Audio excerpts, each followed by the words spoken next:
The following presentation is for NEXIO's BAT-EMC software. In this example, we will be exploring the conducted immunity test according to the CISPR standard.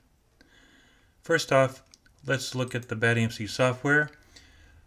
In the center column, we have the equipment list. To perform these tests, we will need the devices such as a CDN or the EM clamps, and we have them populated. We have the equipment tied together using the equipment setups.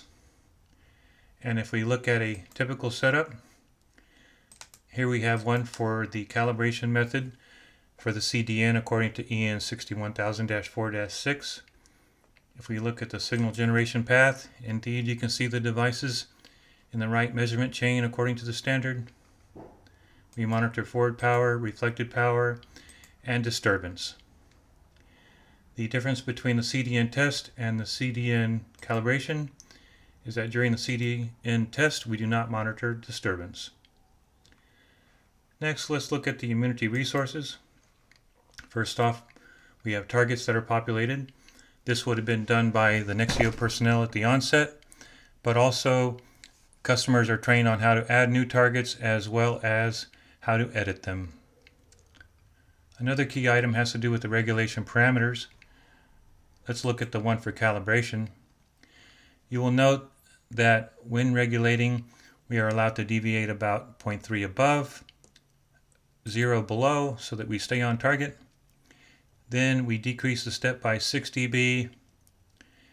We are using fast regulation methods, so the regulation factor of 0.8 means we will then increase the signal by 80% until we are again regulating. Many customers are quite pleased with these options and the ability to configure and optimize. For example, if I look at the one fast, the customer wanted to decrease only by 1 dB in order to speed things up. If you have the equipment that's capable of doing this and maintain stability, then great. Next item would be the calibrations. If we look at the ones for conducted voltage calibration, you can see we have a previous one, and it indeed has data. If I were to look at the data, this data would be usable by future projects. Let's consider this one to be outdated and we can do a new one. I would duplicate it and we can change the date so that we know it is current. I would select OK, and if I double click, we can see a start and stop frequency. Our progression method is %, which is required by the standard, 1%. And we are referencing this setup so that we know we are choosing the right resources. The target for this calibration is chosen there, and you can see that it is 18 volts. The reason behind that is because if we are testing at 10 volts and apply the AM modulation, the level will rise to 18 volts. And by doing the calibration at 18 volts, we are certain that the amplifier and the system can reach that power level as well as maintain stability and linearity.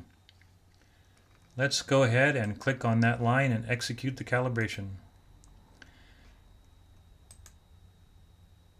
Here I can see the block diagram to ensure that the right resources are being chosen, and that would be the cable set that we are using. Next, it is this asset number SC136 for that CDN that we want to calibrate.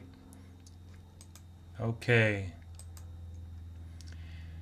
The calibration will begin. You can see the levels, and if I were to look at the numbers up above, this is the real-time measurements going on, and these are all corrected values taking into account what would be the level at the transducers. We have a tab for powers and VSWR, and I'm going to pause this and then restart it once the progression is continued. As you can see, we've made some pretty good progress. We can also do things like use visualization options to adjust custom colors for what appears on the graph as well as what goes to the saved file or printer. And now we are complete. Another option is to change the scale. For example, if I chose the Y scale, I could adjust that and choose every graduation, which is what's chosen right now, or every 2 or whatever. Now I will end the calibration and we can move on toward the actual project. Here in the project you can see that we have a variety of tests. We have these tests that were created in a test template, and this project was started from a template in order to ensure uniformity and consistency. If I were to look at the frequencies tab, you can see a start and stop frequency and progression. Indeed, we are choosing the right setup.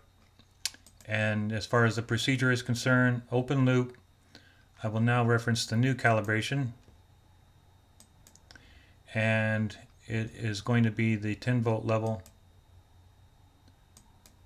and I will do the offset so that it will take into account adjusting whatever minor deviations there were above the calibration line. I do not measure disturbance for the test. And regarding modulations, CW is what we level on, and then we apply the 80% modulation, 1 kHz for 2 seconds. Now, just verifying everything is correct, it will be an increasing sweep. I can click on that line and we will simply hit the execute button.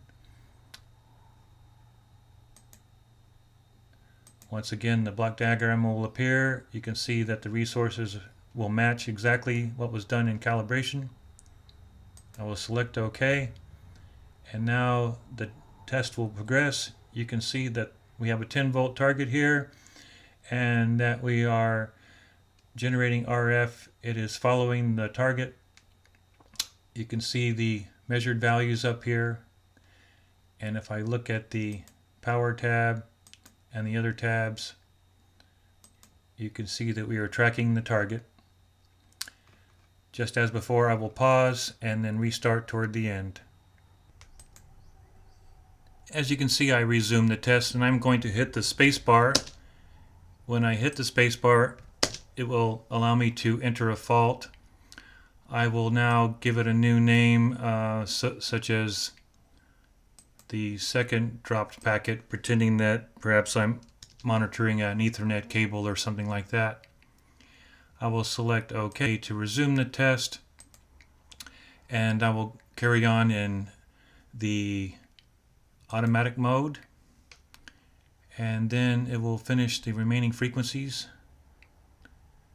As you can see, we're nearly done. And there you have it, the end of the test. And we had 2 faults that we simulated as if we detected. I can then end this test. Now that the test is completed, we can generate a report. If I were to right-click on the test and select Report, a dialog box will take me to where the report templates are located. I could choose a report template like so, request open, and then when I do so, it will give me a choice to save the report. I could call it report 1, for example. Select save, and then once I do so, the software will start extracting information and inserting it into the template. I'm going to select cancel, because in this case we already have a report we can view, and I will show that report.